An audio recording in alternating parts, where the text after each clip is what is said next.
Estão vendo aí? Dá para ver aí? Sim. Tá. Então,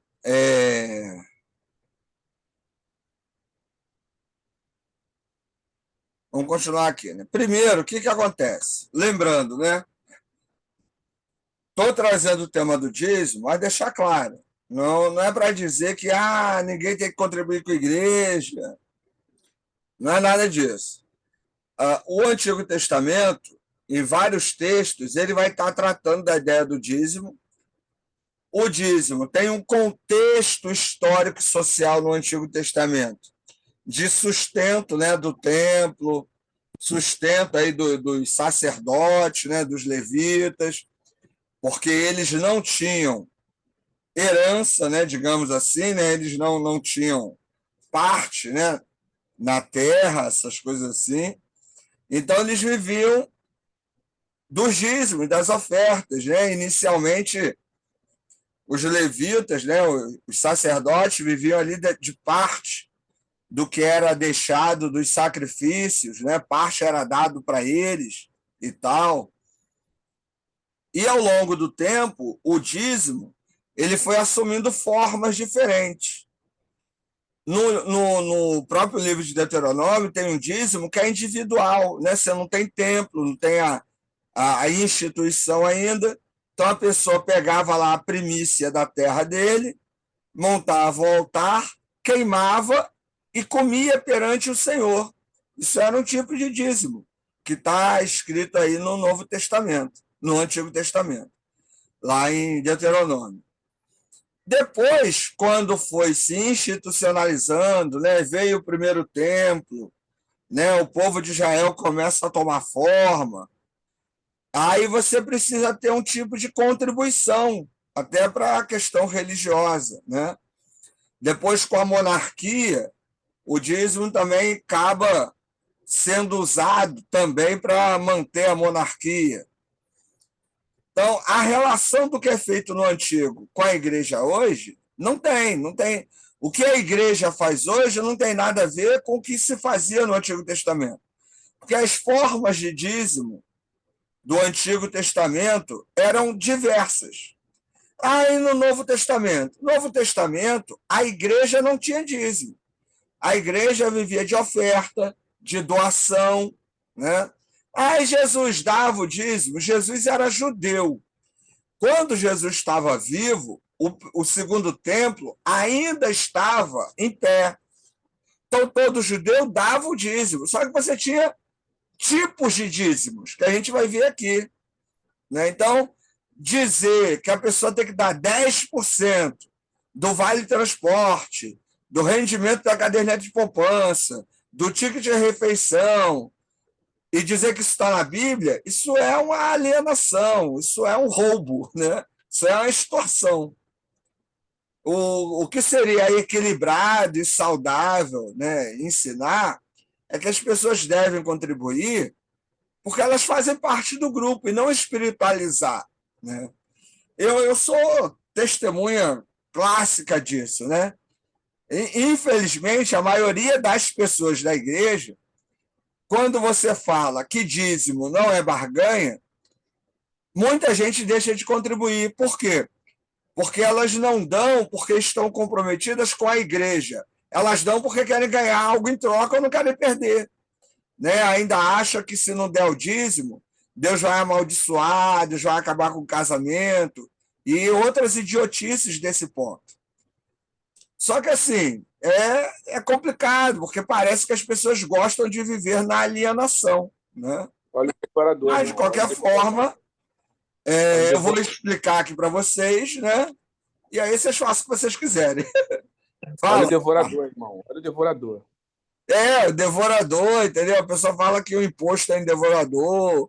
Se você não der o dízimo, o devorador vai acabar com a tua casa. Cara, eu pastorei uma igreja, tinha uma senhora de quase 80 anos, a senhora doente, comprando remédio, toda ruim lá. Aí eu fui na casa dela visitar ela veio me dar envelope do dízimo. Ela, olha, pastor, eu tô há 3 meses sem dar o dízimo, mas eu tô dando aqui, ó, eu até botei a mais, porque eu não posso ficar sem dar o dízimo, está aqui os 3 meses e mais uns juros aí, que eu não quero deixar de dar o dízimo. Falei, irmã, não precisa. Guarda esse dinheiro para os seus remédios. Deus não vai ficar chateado com a irmã. Não, pastor, porque eu quero ser fiel. E eu falei, irmã, não tem nada a ver e tal. Ela, pastor, não, porque Deus não vai se agradar. Aí, o que eu podia fazer com a senhora assim? Por mais que eu ensinasse, ela está tão aprisionada ideologicamente a isso, que eu dizer para ela que não é para dar, ela ia se ofender, ela estava se ofendendo. Aí eu falei, tá bom, irmã, eu só não vou pegar. Então, quando a irmã for à igreja, a irmã coloca lá no gasofilácio, ou a irmã entrega para o tesoureiro, porque eu não pego dinheiro de membro da igreja. Ela riu assim, não, tá bom, pastor, pode deixar, domingo eu vou na igreja, eu levo o meu dízimo. Eu, tá bom, irmão. Então, assim, existem pessoas que estão tão aprisionadas que saber a verdade é uma ofensa, né? Isso assim, não é só na igreja, isso é na vida, né? Existem pessoas que preferem viver na mentira do que viver a liberdade da verdade. Porque a verdade nem sempre ela agrada, né? E falar de dízimo é um grande problema, principalmente na maioria das igrejas, por causa desse tipo de coisa. Mas eu vou mostrar aqui, vou conversar com vocês sobre isso, e aí cada um vai tomando as suas decisões aí, né? Sobre o dízimo, há 3 menções, né, em Deuteronômio. Primeiro, o dízimo territorial, sobre produtos agrícolas a ser consumido localmente, que é isso que eu falei aí, ó. Né, o cara vai lá, pega a premissa, queima, né, oferece e ele come. O dízimo anual, que é sobre todo o rendimento, destinado aos levitas e necessitados. O dízimo trienal, sobre todo o rendimento, ofertado em uma grande festa, né, em Jerusalém. Não tem esse negócio de dízimo mensal, né? No Antigo Testamento, essa relação, a gente vê aqui que ele é anual, né, trienal e esse territorial. Então, o mensal para a igreja, ele não existe, né, que o pessoal fala hoje. Por que a gente contribui mensalmente? Porque a conta de luz vence todo mês, que o salário dos funcionários da igreja vence todo mês. Mas, assim, divinizar isso, gente, é uma maldade, né? Dá mais ênfase aí a algumas ideias, né, sobre o dízimo. O dízimo aparece como um dos mandamentos mais significativos de Deuteronômio, sendo mencionado diversas vezes ao longo do livro. Trata-se do dever dos israelitas de ofertarem o 10º de todas as suas rendas agrícolas e da criação do gado. A prática do dízimo tinha como finalidade principal sustento dos levitas, tribo responsável pelo sacerdócio e culto no templo, uma vez que eles não tinham posse de terras, dependiam dos dízimos trazidos pelas outras tribos. Então, havia aí basicamente, né, 3 modalidades que a gente já falou: o territorial, o anual e o trienal. Além de beneficiar os levitas, parte do dízimo deveria ser usada para assistir aos pobres, órfãos e viúvas.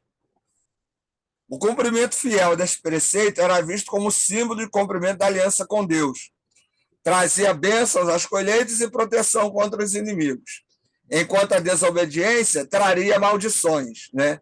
Então, essa ideia de dar o dízimo e ser abençoado e não dar, ser amaldiçoado, vem muito dessa interpretação literal de Deuteronômio, né? Contudo, dentro do contexto de Deuteronômio, o dízimo ele tinha essa finalidade social, né, de manter o grupo, de manter a união do grupo. Isso é interessante, né, para sustentar os marginalizados, aqueles que estão à margem da sociedade, e o culto, né? Não é necessariamente uma barganha, uma troca, né?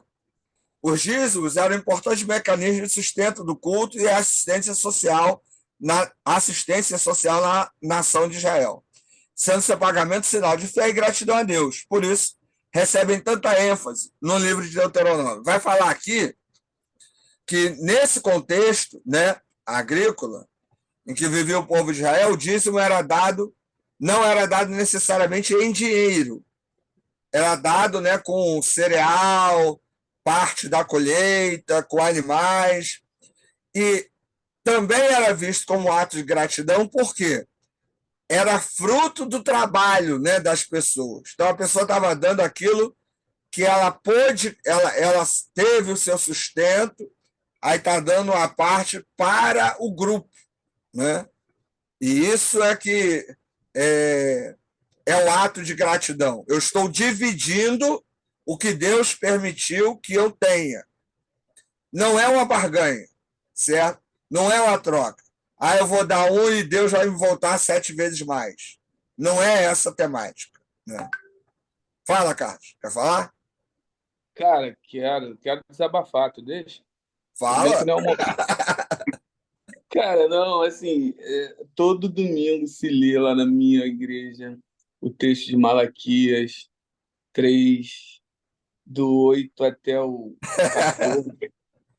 Irmão, e tipo assim, a parada virou um mantra. É isso aí. E se você não der, você vai ser amaldiçoado. Sabe? Aquilo incomoda. Cara, eu não tô aqui, é o que você está falando. Sim. Você traz a informação, né? Cabe a gente compilar a informação, entender a informação da melhor forma e aplicá-la da melhor maneira possível. Eu não estou aqui, como você citou o exemplo da irmãzinha lá, que de repente ela se sentiu ofendida porque ela entende dessa forma, e quando você tenta esclarecer, ela vai simplesmente retrucar, ela não vai aceitar. É, Mas, assim, cara, aí você vê isso e você fica às vezes quieto no seu canto, é o que você falou. Quem tem que responder por isso é quem lidera a igreja. é isso aí. É isso aí.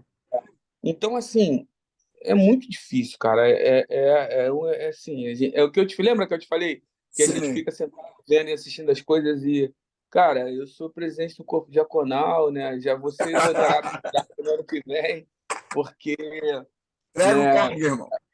eu não sou mais um cara de confiança, É, não é né? não. Não, não Colocando em sou, cara. dúvida o ministério pastoral. E assim, você não participa de nada, você não. Eu falei, cara, é muito difícil. É É, muito louco. Você vê todo domingo Malaquias 3:10 sendo colocado assim. E já ouvi mensagem de que se não der, você vai ser amaldiçoado, irmão. é isso aí. É uma relação de praga na igreja agora. Bom, enfim. Então, Oração contrário e tudo. né? É Cara, eu oração vou, contrária. O pessoal faz até oração cara, contrária. eu vou te falar, eu sou dizimista, cara, eu sou dizimista.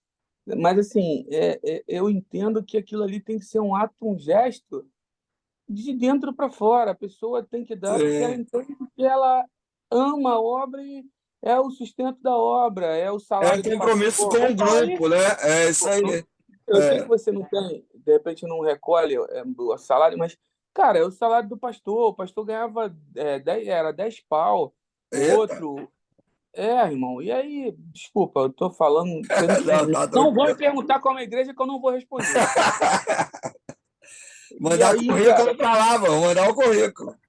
pô, irmão, cara, mas tu vai ter que mudar muito. E O não vai. pessoal gosta, É, o não, né? pessoal gosta, Eu o nem pessoal entro, eu gosta, o nem entro, nem entro. pessoal gosta do chicote, cara. O pessoal gosta de É isso ficar sendo aí. mantido ali à luz da tradição, à luz da. Não vou falar da ignorância, porque seria Não, grosseiro da minha entendi, parte. mas é o perfil do grupo. E, Carlos, ó, eu vou te falar o seguinte: a gente tem que aprender a respeitar isso. Sim, Porque é a assim, parte mais difícil. E não você é quer fácil. falar, Porque, você quer ó, falar, e se amanhã ou você depois falar, você é pastor, você pastoreia uma igreja. Aí a responsabilidade é sua, né? De ensinar, né? De mostrar aquilo que você sabe e tal, não sei o quê. Mas cara, você vai chegar em grupos e igrejas que não querem isso. E aí, inclusive, respeitar. Olha, gente, foi bom, foi legal, mas acabou meu tempo. Tá na hora de eu ir, tem que vir alguém que tem um perfil irmão, aí de vocês. E eu vou isso te é bom, eu contar. acho que isso é saudável, entendeu? Eu não gosto de fazer parte de liderança de igreja, mas eu faço, né? Eu participo no louvor, eu até exerço uma certa influência na membresia, porque eu já estou há muito tempo na igreja, tenho mais de 20 anos. Eu sou o cara que dirige o louvor da igreja, né? É um louvor. Legal, enfim, tem um momento importante. Então as Ah, pessoas é, respeitam isso. É o trabalho que eu sempre fiz. E aí, cara, eu vinha de uma liderança anterior, que uma vez a gente pedia para comprar instrumento, pedia para comprar equipamento para a igreja, né? E nunca tinha dinheiro, nunca tinha dinheiro. Aí, irmão, eu recebi uma grana na justiça, né? Na época, eu ganhei, sei lá, acho que foi 150 mil, um negócio assim. sei. Aí eu falei, putz, aí se tu vai pedir, não tem dinheiro. Aí eu era obrigado a entregar o dinheiro para ir a liderança avaliar se ia comprar os instrumentos. Aí falei com o tesoureiro, né, que era meu fechamento, falei, ô, irmão Nilton, vou fazer isso, e isso. Ele ficou quieto, ele não ouvi nada. Eu falei, tá bom, fui lá na loja, comprei um montão de equipamento, meu irmão. Mas comprei um monte mesmo, comprei caixa, comprei teclado, comprei Ah, contrabaixo, comprei caixa de baixo, cubo de baixo, gastei um dinheiro na época. E aí fui lá, irmão, e peguei, emiti tudo em nome da igreja, né? Eu peguei a nota fiscal dos produtos e eu não falei assim, não, eu tô deixando esses aqui, não, eu dei para a igreja, falei, é da igreja. A igreja comprou, né? Ih, ah. rapaz, eu quase fui excomungado por causa disso. Claro, Eu tinha rebeldia, que né, ter, irmão? eu Você tinha que, agiu com rebeldia, aí, entendeu? É aí eu isso tinha, aí. É. aí eu tinha que Dentro da deixar o dinheiro do mentalidade do grupo, você gasofilaço. agiu com rebeldia. Isso é pecado, que isso não tá É. certo. Porque Eu você falei, não pode decidir. Quem decide é o grupo, é a liderança, não é ai, você. irmão. Entendeu? E a parada foi toda voltada para a igreja. Eu não comprei Irmão, nada. Eu dei tudo rebeldia. para a igreja. Rebeldia. Cara, Entendeu? eu quase fui excomungado, irmão. Se tivesse extremunção lá, eu ia receber, É, cara. exatamente. Então, Pô, cara, esse tipo de coisa a gente tem que ir aprendendo a lidar, entendeu? Não é simples, não é fácil. Minha sugestão para vocês é mantenha o silêncio contemplativo, né? Vai observando, é, vai vendo, vai criando aí suas linhas de pensamento, fundamentos, estudando, né, aquilo que vocês acham interessante. E você falou em Malaquias 3:10, depois eu vou te sugiro, leia o hum, texto de Malaquias a partir do capítulo 2. Se você ler a partir do capítulo 2, você vai ver que aquela bronca não é para o povo, é para os levitas e sacerdotes que estavam roubando. Ainda tem isso, entendeu? O texto não é o povo que está roubando, quem está roubando são os sacerdotes, são os líderes, sim, né? É até uma visão sim. legal. Estilo Ófinis e Finéias, né? No melhor estilo Eu não Ófinis e lembro o nome dos Finéias. caras, não, mas tem a galera lá que estava metendo a mão É, que não era deles, não tô entendeu? falando que Malaquias é isso, mas eu tô É. citando os filhos de Eli, né? Ah, Que sim, estavam. sim, é. Então, a galera em Malaquias está no mesmo segmento, entendeu? Hum, Vamos lá para terminar aí que passou um pouquinho do tempo até. Foi Olha lá, mal, foi mal. nada, tranquilo, tranquilo, faz parte. O conhecimento gera esse tipo de dor, é normal. Vamos lá, os registros bíblicos indicam que o dízimo era pago como parte dos próprios produtos da terra cultivada e dos rebanhos. Por exemplo, a cada 10 cachos de uva, um deveria ser separado e levado ao local santo. O mesmo acontecia com os grãos, como trigo, cevada, frutos como figos, amendoins, e assim como bezerro, cordeiro, cabrito, que eram ofertados como dízimo dos rebanhos. A gente já falou, né, sobre os tipos de dízimos, né? Cada um ofertava de acordo com a sua condição econômica e social, geralmente cereal, frutas, né, eram os mais pobres, e animais de grande porte eram os mais ricos. Desta forma, ao invés de moeda, os israelitas ofertavam parte de suas próprias colheitas e criações. Isso trazia um valor simbólico maior ao ato, visto que estariam de fato dando algo que viera por obra e graça divinas, né? Deus deu condições de ter a colheita, né? Coisas assim. Claro que em algumas ocasiões específicas há referências a resgates em dinheiro, como no caso do dízimo trienal a ser consumido em Jerusalém. Mas, de forma geral, o dízimo era dado por meio dos próprios bens produzidos, e não em moeda. Né? É... Aí eu botei aqui esse finalzinho aí, né, sobre esclarecimento. Então, em relação a essa questão do dízimo, esse texto, que eu vou até deixar com vocês depois, está falando do contexto de Deuteronômio. Aí, em relação à igreja, eu vou mandar para vocês o material, né, que vai falar sobre como nasce o dízimo dentro da igreja, lá no século IV, dentro da Igreja Católica Romana, que era para manter a guerra, né, manter aí um império e tal. E depois isso foi tomando as igrejas evangélicas, né, foram absorvendo essa ideia também, e aí chegou a essa ideia de barganha, que não é nova, tá? Tanto que, né, o Antigo Testamento vai criticar a ideia dos sacrifícios feitos de qualquer maneira. Porque a pessoa ia lá, fazia o sacrifício, né, dava o dízimo e acha que estava resolvido, podia viver em pecado. E a ideia não é essa. Não é dar o dízimo e fazer o que eu quero. O dízimo é uma demonstração da devoção, mas também acompanhado da santidade, da espiritualidade. Né? Uma coisa não está desatrelada da outra. Mas aí, para isso, eu vou mandar esse material, vocês dão a lida lá, qualquer coisa aí a gente, né, vai tirando dúvida no grupo aí. Então é isso, gente. Dúvidas, perguntas, reclamações, dores a compartilhar? Não. Manda para mim depois. Manda lá no grupo esse material aí. Eu vou mandar agora. Acabou aqui, eu estou mandando para vocês. Não vou levantar nenhuma bola lá na igreja, tá? Pode ficar tranquilo. O problema é teu, irmão. Eu não estou na tua igreja. Eu vou falar que foi tu que mandou. Falei, foi a manda do professor Ricardo. É você, isso aí, eu lanço e aí quem faz o gol é vocês. Não, tu bota bem na frente do ventilador mesmo, né? Exatamente. Eu não tenho filtro. Você é um perigo, Ricardo. Voltando lá, viu que o agronegócio já ditava o ritmo da economia desde aquela época, hein? Isso aí, exatamente. Os caras mandam desde há muito tempo. Tinha greve de jegue naquela época. É isso aí. Então é isso, galera. Até a próxima. Qualquer coisa, Valeu, falando no grupo aí. Valeu. Valeu.